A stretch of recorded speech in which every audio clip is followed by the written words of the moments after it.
Hello बच्चों, मैं जयनाथ राही अपने YouTube चैनल बायोलॉजी स्टडी पे आपका स्वागत करता हूं। बच्चों, जीव विज्ञान की इस कड़ी में आज हम पढ़ेंगे क्या। कक्षा 12 का पाठ 15वां है, जैव विविधता एवं संरक्षण वाले पाठ के अंतर्गत एक बहुत ही इम्पोर्टेंट परीक्षा के दृष्टिकोण से टॉपिक है जिसका नाम है जैव विविधता की क्षति के कारण, causes of loss of biodiversity. आइए देखते हैं इसको है। विद्वानों एवं वैज्ञानिकों के अनुसार मानवीय गतिविधियां ही जैव विविधता क्षति के लिए प्रमुख रूप से जिम्मेदार है।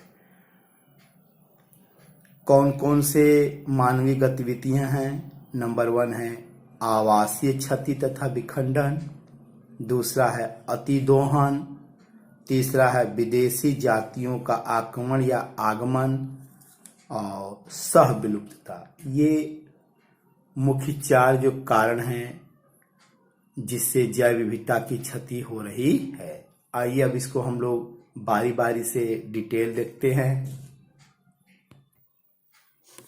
पहला है आवासीय क्षति एवं आवासीय विखंडन, habitat destruction and habitat fragmentation.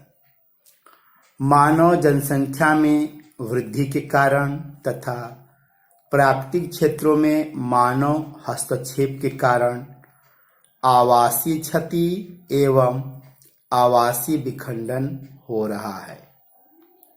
आवासीय क्षति एवं आवासीय विखंडन जीवों अर्थात जंतु एवं पौधों के विलुप्तीकरण का मुख्य कारण है। उदाहरण देखते हैं। उष्णकटिबंधीय वर्षावन। उष्णकटिबंधीय वर्षावन आवासीय क्षति का सबसे अच्छा उदाहरण है। एक समय वर्षावन पृथ्वी पर 14% क्षेत्रों में फैले थे, लेकिन मानवीय क्रियाकलापों से अब 6% से कम ही क्षेत्र बचे हैं। किसके? वर्षावन के पृथ्वी पर। देखते हैं विशाल अमेजन वर्षावन, जिसकी विशालता के वजह से इसे हम पृथ्वी का फेफड़ा कहते हैं। यह कहाँ स्थित है? दक्षिण अमेरिका में स्थित है। इस वर्षावन में करोड़ों जातियां निवास करती हैं। इस वन के कुछ भागों को सोयाबीन की खेती एवं जानवरों के चारागाह के लिए काटकर साफ कर दिया गया है, जिससे आवासीय क्षति हुई है और जीवों को क्या हुआ? बहुत बड़ा नुकसान हुआ है। दूसरा देखते हैं मानव क्रियाकलापों द्वारा अर्थात कृषि, औद्योगिकरण, शहरीकरण, प्रदूषण, सड़क एवं रेल निर्माण आदि जीवों के बड़े आवास को छोटे छोटे खंडों में विभक्त कर दिया है। इसे ही आवासीय विखंडन कहते हैं। इससे भी क्या हो गया है? जैव विविधता की क्षति हुई है। आवासीय विखंडन या आवासीय क्षति से क्या हानि होगी? स्तनधारियों एवं पक्षियों को अधिक आवास चाहिए था। उनका जीवन बुरी तरह प्रभावित होता है, जिससे जैव विविधता को बहुत बड़ी क्षति होती है। दूसरा है प्रवासी स्वभाव वाले कुछ प्राणी बुरी तरह प्रभावित होंगे, जिससे प्राणी का जीवन लगभग समाप्त हो जाएगा। यदि ऐसा होगा तो जैव विविधता को बहुत बड़ी क्षति होगी, क्योंकि रेल निर्माण या सड़क निर्माण करने से क्या होता है? जो जीव है जंगल में आर पार जाने की कोशिश करते हैं, उस दौरान उनका बहुत मात्रा में एक्सीडेंट हो जाता है, जो जैव विविधता की क्षति के कारण है। साथ ही साथ जंगल में प्रदूषण होगा तो जो जीव सेंसिटिव होंगे वो क्या होंगे?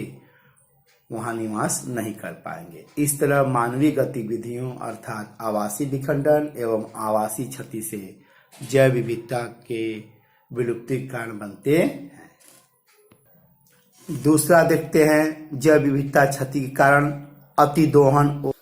मानव भोजन एवं आवास एवं अन्य उपयोगी वस्तुओं के लिए प्राकृतिक आवासों एवं जीवों पर आश्रित रहा है, जिससे मानव की जरूरत ही लालच में बदल गया है, जिसके कारण प्राकृतिक संपदा का अधिक दोहन प्रारंभ हो गया, जिससे जैव विविधता को बहुत बड़ी हानि हुई है।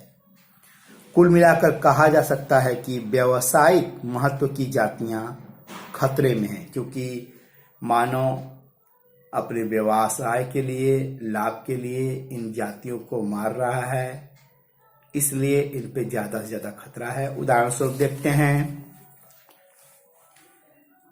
स्टीलर समुद्री गाय है, पैसेंजर कबूतर है जैसे जीव अति दोहन के कारण पिछले 500 वर्षों में विलुप्त हो गए हैं। भारतीय मेढक, एक सींग वाला गैंडा, शेर, कस्तूरी मृग, हिरन, सांबर, अनेक प्रकार की मछलियां अति दोहन का मार झेल रही हैं। तीसरा कारण देखते हैं, विदेशी जातियों का आगमन, इंट्रोडक्शन ऑफ एलियन और एक्सोटिक स्पीसीज। मानव के द्वारा जब बाहरी जातियां अनजाने या जानबूझकर किसी उद्देश्य के लिए एक क्षेत्र विशेष में लाई जाती हैं, तब उनमें से कुछ आक्रामक होकर स्थानीय जातियों में कमी, विलुप्ति के कारण बन जाती हैं। कह सकते हैं कि कुछ आक्रामक विदेशी जातियां स्थानीय जैव विविधता के लिए घातक या जैव विविधता में कमी का कारण बनती हैं। उदाहरण स्वरूप देखते हैं, पूर्वी अफ्रीका के विक्टोरिया झील में जब नील नदी की मछली नाइल पर्च, जो एक विदेशी प्रजाति है, का प्रवेश कहाँ कराया गया? पूर्वी अफ्रीका के विक्टोरिया झील में, तो परिणाम स्वरूप नाइल पर्च के कारण विक्टोरिया झील की 200 से अधिक सिक्लिड मछलियां विलुप्त हो गईं। ये किसका उदाहरण है? विदेशी जातियों का आगमन का उदाहरण है। दूसरा देखते हैं उदाहरण, मछली पालन के उद्देश्य से अफ्रीकन कैटफिश, जिसका नाम है क्लेरियस गैरीपाइनस, जो विदेशी प्रजाति है, को जब हमारी नदियों में लाया गया, तो इस विदेशी मछलियों के आक्रामकता के कारण हमारी नदियों की मूल असल मीन, जिसे कैटफिश कहते हैं, को खतरा पैदा हो रहा है। तीसरा है गाजर घास, चटक चांदनी, जिसे कांग्रेस ग्रास पार्थेनियम कहते हैं। यह घास 1955 में अमेरिका से आयात किए गए गेहूं के साथ भारत में आया था। भारत में सर्वप्रथम यह गाजर घास पूना, महाराष्ट्र में दिखाई दिया था 1955 में, परंतु यह घास एक खरपतवार के रूप में पूरे देश में भीषण प्रकोप की तरह 35 मिलियन हेक्टेयर भूमि पर फैलकर अन्य पादपों को बड़ा नुकसान पहुंचाता है। यह गाजर घास जहां उगता है वहां अन्य प्रजाति के पौधे जल्दी उग नहीं पाते, इसलिए यह एक बहुत बड़ा खरपतवार के रूप में भारत में क्या है, अन्य प्रजातियों का विनाश कर रहा है। यह भी एक बहुत अच्छा उदाहरण है, विदेशी जातियों के आक्रमण से जैव विविधता में कमी आती है। अगला देखते हैं जलकुंभी आइकॉर्निया। यह हमारा जली पौधा है जो हमारे तालाबों में पाया जाता है।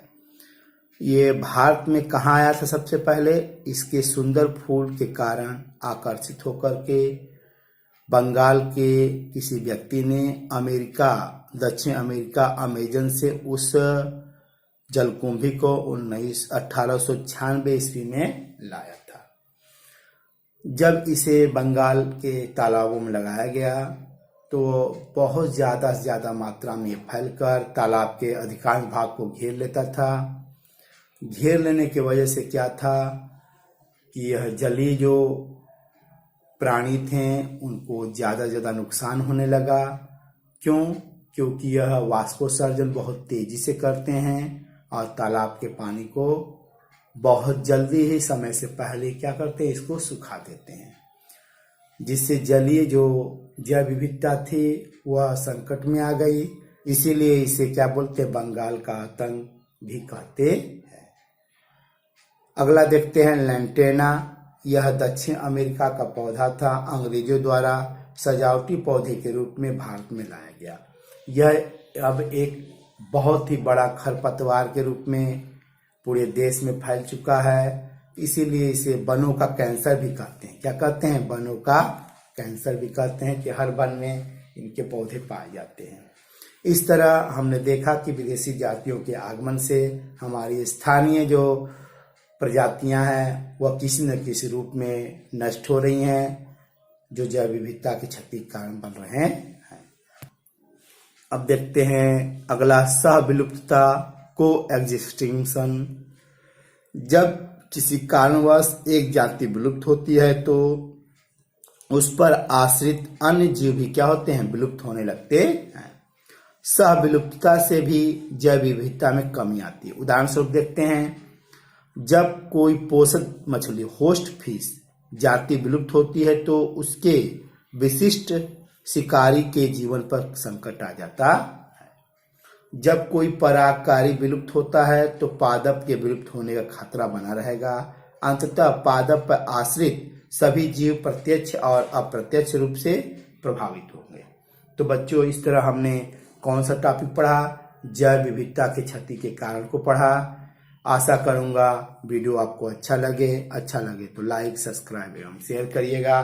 तब तक के लिए नमस्कार, धन्यवाद।